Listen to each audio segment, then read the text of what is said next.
जी बिस्मिल्लाहिर्रहमानिर्रहीम। ये देखिए, ये कोयल का ब्रीडर केज सिस्टम है।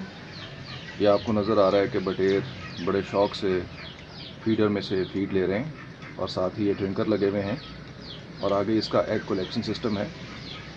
ये देखिए, यहाँ पे एक बोतल लगी हुई है और बोतल से ये पानी की सप्लाईज़ हो रही है इन ड्रिंकर्स में।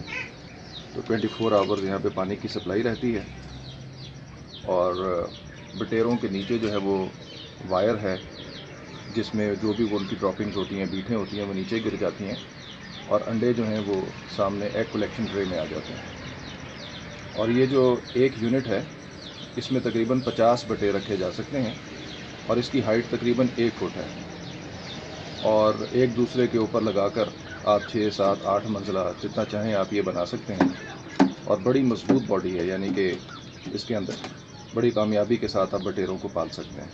बहुत शुक्रिया।